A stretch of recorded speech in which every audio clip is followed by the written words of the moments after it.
Cortesanas y la prostitución en la historia de México. Hola a todos. El día de hoy vamos a hablar de un tema muy interesante y estoy segura que les va a encantar. La historia de las cortesanas y la prostitución en México, especialmente durante la época colonial. Aunque puede sonar incómodo o medio problemático el tema, es importante conocerlo porque nos muestra cómo eran las relaciones de género, el poder y la moral en ese tiempo. Durante Nueva España, la sociedad estaba dividida por clases, razas y normas religiosas. La Iglesia y el Estado controlaban casi todo, incluso la forma en la que las personas podían vivir su vida privada. Pero, a pesar de que la prostitución se consideraba un pecado, también era una práctica común y de cierta forma tolerada por las autoridades. Había lugares específicos donde se permitía, y las autoridades creían que así podían controlar el vicio y evitar que las mujeres decentes fueran corrompidas. En ese contexto surgieron figuras como las cortesanas, que no eran exactamente prostitutas comunes, sino mujeres con un papel más visible en la sociedad, muchas veces relacionadas con hombres de poder o con dinero. Cortesanas, jerarquías y vida social. Las cortesanas eran mujeres que, aunque se dedicaban a relaciones sexuales o románticas con hombres a cambio de dinero o favores, tenían un estatus más alto, podían vestirse mejor, vivir en mejores lugares y tener contacto con personas de la élite. Algunas incluso aprendían a leer, escribir, bailar o tocar instrumentos para agradar a sus clientes. Eran vistas como mujeres de placer, pero también como símbolo de lujo o poder masculino. Por otro lado, la mayoría de las mujeres que ejercían la prostitución vivían en condiciones muy duras. La mayoría lo hacía por necesidad, porque no tenía otra forma de ganarse la vida, porque habían sido rechazadas por su familia o por quedar embarazadas fuera del matrimonio. El Estado y la Iglesia las vigilaban. Tenían que vivir en barrios específicos, usar cierta ropa que las identificara y someterse a revisiones médicas. Si rompían las reglas, podían ser castigadas, arrestadas o expulsadas. Lo más triste es que la sociedad las necesitaba, pero al mismo tiempo las despreciaba y las culpaba de los pecados de los hombres. Economía, control y poder de género. Un punto muy importante que se menciona es que la prostitución no solo era un tema moral, sino también económico y político.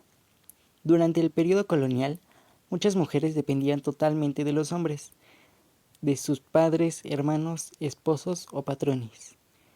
Entonces, dedicarse al comercio sexual era para algunas una manera de sobrevivir o de tener cierta independencia económica.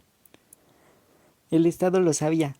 Por eso, en muchas ciudades se cobraban impuestos a las casas donde trabajaban las prostitutas, o se exigían permisos. Es decir, el mismo gobierno que las juzgaba también ganaba dinero de ellas.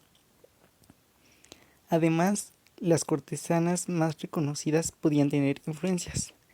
Algunos hombres ricos o funcionarios importantes las protegían o las mantenían.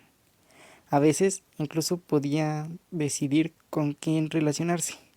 También habían mujeres que se encargaban de las casas públicas, siendo estas las que administraban el lugar y a las trabajadoras, lo que les daba un pequeño grado de poder. Pero este poder siempre era limitado, porque la sociedad seguía dominada por los hombres y las normas religiosas. Con el paso del tiempo, especialmente en el siglo XIX y XX, las leyes y las costumbres fueron cambiando, pero el estigma hacia las mujeres que trabajan en el sexo no desapareció. Durante la época porfiriana, por ejemplo, se empezaron a aplicar reglamentos sanitarios más estrictos y se abrieron zonas específicas para la prostitución. Pero en lugar de protegerlas, esto solo aumentó la discriminación y el control sobre sus cuerpos. Hoy en día, aunque vivimos en una época más moderna, muchas cosas siguen siendo igual. La sociedad sigue juzgando a las mujeres y el trabajo sexual sigue siendo motivo de debate. Algunas personas lo consideran un trabajo digno si se ejerce de manera libre, otras lo ven como explotación. Por eso es importante estudiar esta parte de la historia, ya que es entender las raíces de esos juicios y cómo se construyeron desde hace siglos. Al final, hablar de las cortesanas y la prostitución en la historia de México no es solo hablar de sexo, sino de desigualdad, control social, moral y poder. Para concluir, La historia de las cortesanas y la prostitución nos enseña que, aunque la sociedad cambie, muchas ideas sobre las mujeres, su cuerpo y su libertad siguen teniendo raíces antiguas.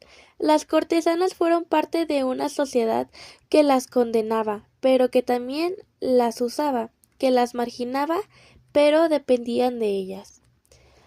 Aprender sobre esto nos ayuda a mirar el pasado con otros ojos, a no juzgar tan rápido y a reflexionar sobre cómo tratamos hoy el tema de género, poder y libertad.